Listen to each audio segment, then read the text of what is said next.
What's going on, everybody? Today I'm going to be building my ultimate springtime bass fishing box. So obviously with springtime bass fishing, you're having a lot of these bass pushing into the shallower waters, finally getting out of the deep stuff, and it makes it pretty easy to sight fish them. Sometimes they're about to get ready to be spawning, so that also helps catching them a little bit, but sometimes they can be timid to bite because they're not too big on really just eating right now. They're mostly just trying to protect their beds, so a lot of times you got to irritate them a good bit. So a lot of the stuff that we're going to be putting in our box today is going to have something to do with that. So without further ado, the first thing that I'm going to be putting into this box is a jig. So I'm going to be putting 2 jigs in our box. First one I'm going to be putting in here is a football head jig for pitching and flipping into some of the tight cover you have. Like I said, these bass are pushing in tight up into cover, so sometimes you got to flip and pitch in at them. And the other one is just going to be a typical black and blue jig. And we'll put those right here in the corner of our box. Next thing we're going to be putting in our box is a popping frog. So the reason that we're putting a popping frog in the box is a lot of times I noticed that when these fish push up, frogs and stuff could be what's eating their eggs, or at least they might think it is. So obviously they're going to be pretty territorial around these guys, and if they hear one popping, maybe they think it's coming down to grab some eggs or something. I'm not a professional bass fisherman or anything by any means, but I've been bass fishing for like 16 years, and these are the things that have worked for me, so I don't know, maybe they'll work for you. But we're going to put in this 6th Sense little popping frog. The next bait we're going to be putting in is another topwater. It's going to be just a normal popper. I think this is the blooper from Guggen Squad, got it in a mystery tackle box.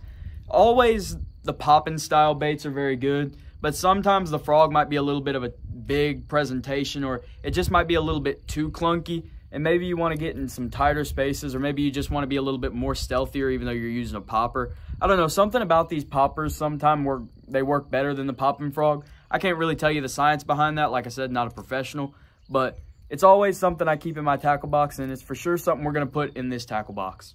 And we're just going to put one last topwater in our box, but it will be a Whopper plopper. So the reason I'm going to put a Whopper plopper in the box is it's just really good for covering water. You cover a lot of water really quickly, and if you do still have some bass that are pushed a little bit farther out, transitioning in, I think it's pretty good to cover a lot of water, and a bait like the Whopper plopper can be great for doing just that.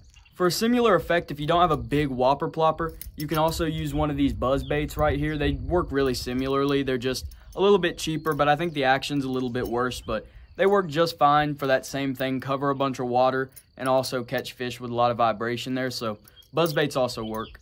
Next, I'm going to put a pretty good sized swim bait in here. This one's in a bluegill color.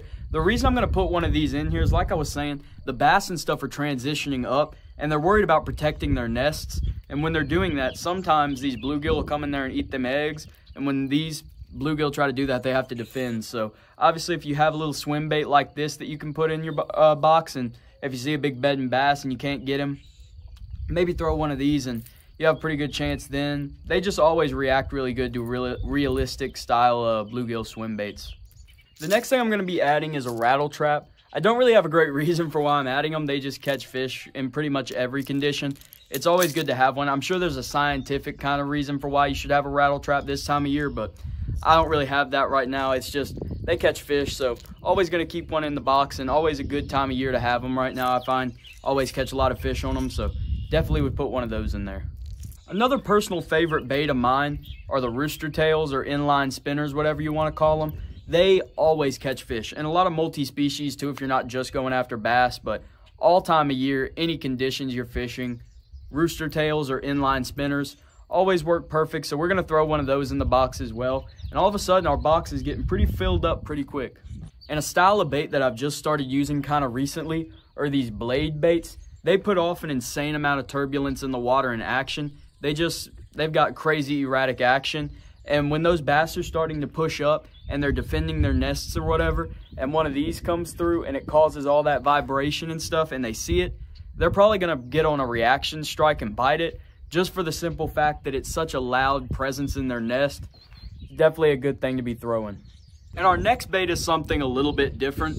We're going to be putting a wacky worm hook, or a set of wacky worm hooks, just for the simple fact that wacky rigging is one of the best things to do all time of year. Obviously, it's a bit of a basic technique, but when they're pushed up, it's really, really easy to catch them on a wacky worm. So you should always have some wacky worm hooks in the box, and we're going to put a couple of those in there too.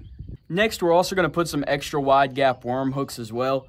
Sometimes you're going to want to Texas rig stuff, even if it's not a worm. Maybe you're going to want to Texas rig a crawl or some kind of little creature bait. And always a good time of year to throw a worm or a creature bait. So going to put a couple of those in there. Along with that, you're going to need some bullet weights. So I'm just going to put a couple of these in here of a couple different sizes, and we'll call that a day. And two little bonuses here that don't really go with the box, but you should probably still carry them with you anyway. Some Gary Yamamoto Senkos. These ones are in a bit of a little bright color there, but the reason that you're doing that is sometimes these bass, they get a little bit finicky and they really need something to push them into being aggressive, being that they're up on beds.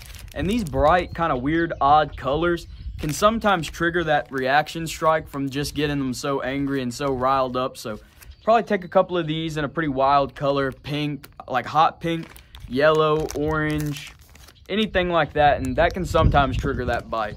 Also, some of these bile crawls right here, is you can use it as a trailer, you can use it on a Texas rig, really anything, and that's a great bait too. So our final box looks a little bit like that. I think we definitely did a pretty good job on it. We got some really great baits for this time of year, and yeah, hopefully you guys enjoyed this video. If you did, don't forget to like, subscribe, comment, do all that good stuff. I'm gonna get out here and do some fishing, make another video. You guys have a great day. Peace. Please subscribe.